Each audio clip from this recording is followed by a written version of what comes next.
Rain is due today, and I hate to say it, we really need it. The yellow of the daffodils has gone over, and now we have this frothy blue blanket in every bed and in every border of the forget-me-nots. The yucca snowflake is in full bloom.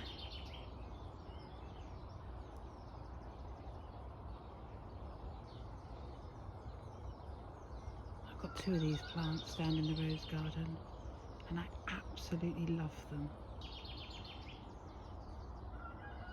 We've had sunshine for at least 10 days, if not more. It's been amazing. The watering can dipping bath is half empty.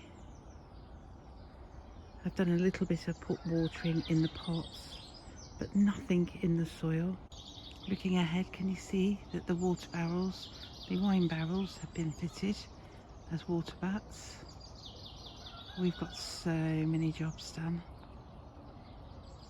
The bench has been reinstated by the pond. We've taken away the concrete one that got split. All the hostas have their old eggshell and coffee waste rings around them, because when it rains, those slugs are going to come out. The cow parsley is ready to come out. I love cow parsley in vases in the house. You can just fill up loads and loads of cow parsley vases, accent blooms. I'm having to fill the bird baths daily. So let me just dip my can into here, grab some water and fill the bird bath.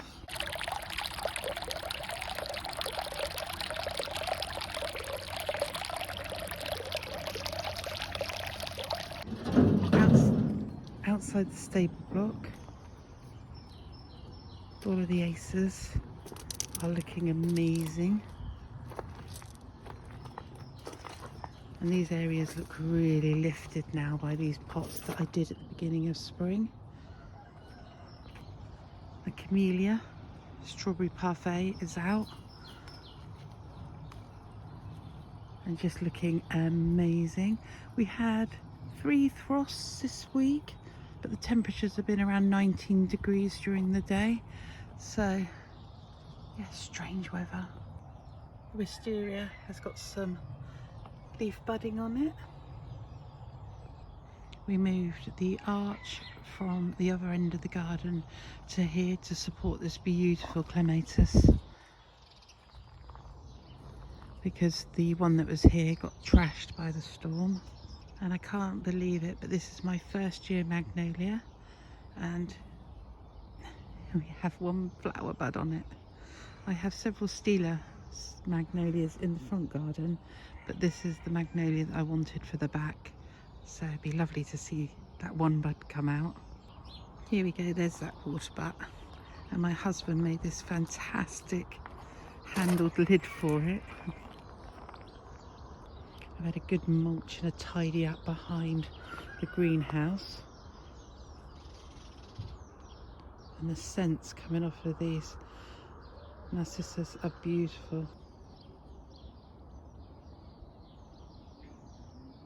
The fig tree, the standard fig tree, lots of leaf on it. I need to give that some water.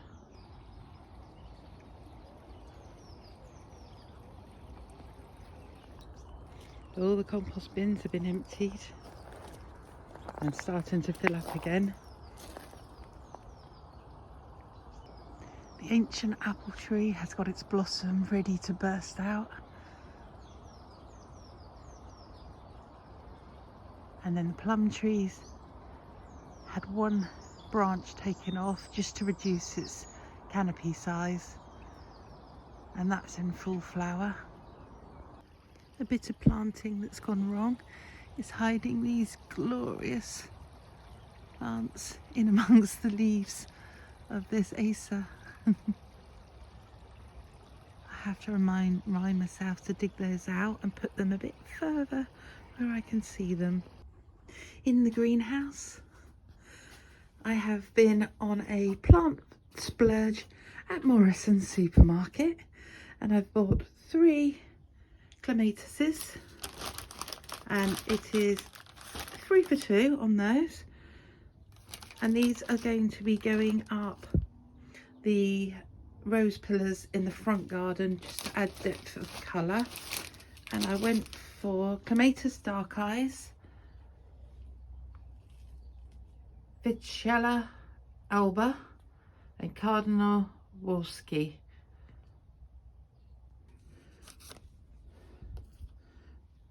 Whilst there I picked up 3 salvias, again 3 for 2, mix and match, £3 a plant. And these are Salvia Dimension Rose, and these are going in the rose garden. And then the Joy of Joys.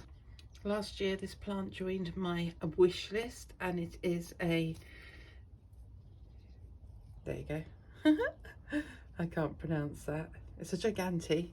It's like a scabious flower, but it becomes a huge, almost shrub-like plant. It was £12, and this is from the National Trust at the Vine. We went there yesterday, and I've been looking for this plant since I visited a garden last year and saw it in a cottage garden. And I also bought my one for my mum for Mother's Day. Nice showing of delphinium seeds are ready for pricking out fairly soon. Lupin seeds are looking strong. Archie bought me these very posh domes for Mother's Day. Loving them. Cosmos has come up. A few little lavender cuttings, a delphinium and a lupin have come up through here. More cosmos in there. Nasturtiums, these are in blush pink colours and salmon colours, and these are to try and hide the ground elder. Some sweet peas, these need to go out. My hydrangea cuttings and 1 foxglove. Under these we've got the parsleys, the basils, so that bit of my herb collection. The basil is coming up and looking really quite strong little seedlings. Hydrangea polar bear cuttings. Globe thistles, all ready for the rose garden. If you follow me for a while, you know I grow lots of melons in the greenhouse. Absolutely love melons, and these are about the size of an apple, and they are sweet as anything. Then we've got foxglove coming through here. These need to go outside now so they don't get too hot in the greenhouse. Straw flowers, more parsley. Then waiting unsuccessfully for the primroses to come up. This should be a beautiful pot of tulips here in white, and then the buds are just ripening on the ancient rose against the wall of the cottage. We have some beautiful bald patches here caused by feeding the pheasants. So I've got some plans for this area here, and then the stark difference is how full and abundant this part of the bank looks. The pheasants come in from this big field here, and they come and eat their seed most mornings. You would have seen them in the previous videos. David is going to finish off the top of this barrel, and this one is plumbed into the extension, but I think it looks amazing. The roundabout is looking crazy beautiful, and on that I'm going to drop in a picture that we found in a local antique shop. It's a cross stitch of our cottage with the roundabout from about 1980, possibly a bit later than 1980. I'll drop that picture in now.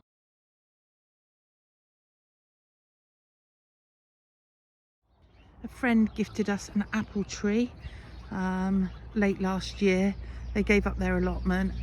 There's no leaves on it yet, but it has got green bark, and I've been giving it copious amounts of water, so I'm hoping that that will be fine where it is near the shepherd's hut.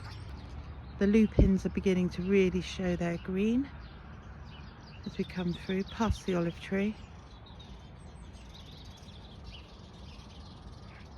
After the flood in November, we had problems with the shepherd's hut sinking, so that is now on concrete pads. It had to be car jacked up and then the steps rebuilt. My husband did all of that. Oh, there's my shadow. I carried on building the stick branch border. The epi-mediums are now just big clumps of green and you can just about see the flowers.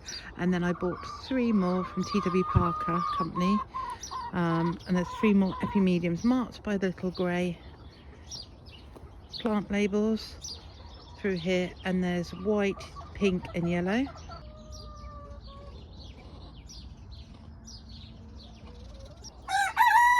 Unfortunately, we are in avian flock down yet again, so the chickens can't come out, which is really upsetting.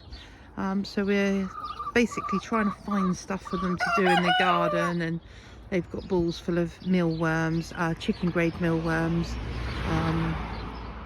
Yeah, and Robin is up there waiting for his mealworms. There's that handsome boy.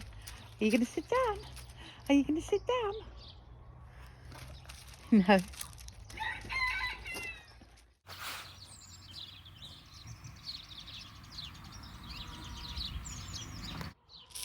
This is my idea for the plant combination. We've got the French lavender. We've got a beautiful Japanese azalea in the same pink both sides. And then we've got these stunning Bellis in Harbour White, which I absolutely love these because they flower all season long. And these are going in the slate planters I got from the thrift store. These little leadlock planters I got from our local charity thrift shop, second-hand place called Robin's Nest, and I paid £4 for them. They're a bit worse for wear, they've had their corners knocked off, but they're going to look really cute either side of the front door with the plants I've just got from B&Q.